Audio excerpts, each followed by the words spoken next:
नमस्कार दोस्तों। आखिर लाख कोशिश के बावजूद भी एसबीआई को इलेक्टोरल बॉन्ड से संबंधित डाटा को पब्लिक के साथ शेयर करना पड़ा है। इलेक्टोरल बॉन्ड एक गंभीर मुद्दा है। इसको जितना स्पेस मिलना चाहिए न्यूज चैनल में उतना स्पेस नहीं मिल पा रहा है। जबकि एक जनता के लिए जानना बहुत जरूरी है कि वो जिस पार्टी को वोट कर रहे हैं वो पार्टी पैसा लाता कहाँ से और कौन वो लोग हैं जो उस पार्टी को पैसा देता है। अगर आप इसके बारे में नहीं जानेंगे तो एक अच्छे वोटर नहीं हो पाएंगे। इसीलिए एक अच्छे वोटर बनने के लिए जानना जरूरी है कि पार्टी पैसा लाती कहां से है। इसी के बारे में हम विस्तार से जानेंगे। एसबीआई ने इलेक्टोरल बॉन्ड से संबंधित डाटा जो पब्लिक के साथ शेयर किया है उसमें किस कंपनी ने सबसे ज्यादा दान दिया है और क्यों दिया है, इसके बारे में जानने से पहले हम जानते हैं कि इलेक्टोरल बॉन्ड ने 4 साल के अंदर कितनी पैसा जुटाया है। एसबीआई ने जो डाटा शेयर किया है वो 12 अप्रैल 2019 से लेकर 15 फरवरी 2024 तक का डाटा शेयर किया है। इस टेन्योर में 20,421 इलेक्टोरल बॉन्ड इशू किए गए हैं, जिसके माध्यम से पार्टी ने लगभग 12,769 करोड़ रुपया जुटाया है। इस टेन्योर में इलेक्टोरल बॉन्ड के माध्यम से जितना भी रुपया जुटाए गए हैं इसमें से लगभग आधा रुपया बीजेपी को गया है, यानी बीजेपी को 47.62% इलेक्टोरल बॉन्ड का टोटल रुपया गया है, जो सबसे अधिक है। उसके बाद जो पार्टी आता है वो है ऑल इंडिया तृणमूल कांग्रेस, जिसका हिस्सेदारी लगभग टोटल जुटाए गए इलेक्टोरल बॉन्ड रुपये में से 12.605% है। यानी बीजेपी और सेकेंड और फर्स्ट नंबर के पार्टी में इतना ज्यादा गैप है। यानी इलेक्टोरल बॉन्ड के माध्यम से जितने भी रुपया जुटाए गए हैं उसमें सबसे ज्यादा बेनिफिट अगर किसी पार्टी को हुआ है तो बीजेपी पार्टी को हुआ है। इलेक्टोरल बॉन्ड स्कीम लाया भी इस पार्टी ने था।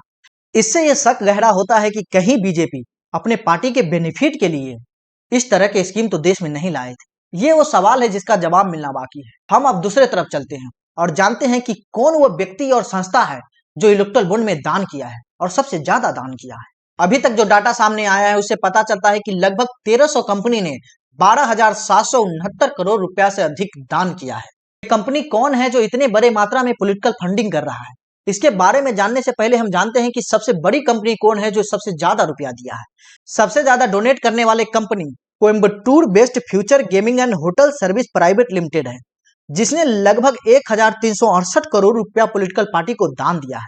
इस कंपनी के मालिक जो है संटियागो मार्टिन, जिसे लॉटरी किंग ऑफ इंडिया भी कहा जाता है, यह कंपनी तमिलनाडु में स्थापित किया गया था, लेकिन तमिलनाडु सरकार द्वारा लॉटरी को बैन किया जाने के बाद यह अपना अधिकतर कारोबार केरला और कर्नाटक से चलाते हैं।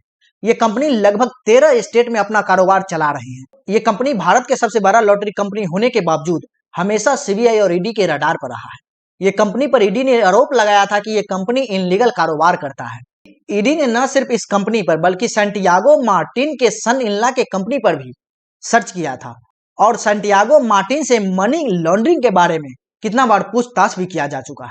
जबकि सेकेंड नंबर पर सबसे अधिक डोनेट करने वाला जो कंपनी है उसका नाम है mega engineering and infrastructure limited, जो लगभग 966 करोड़ रुपया इलेक्टोरल बॉन्ड के माध्यम से किसी पार्टी को डोनेट किया है। इससे यह सवाल और गहरा हो जाता है कि आखिर ये इलेक्टोरल बॉन्ड का लाने का मकसद क्या था और इसे जनता से छिपाए रखने का मकसद क्या था।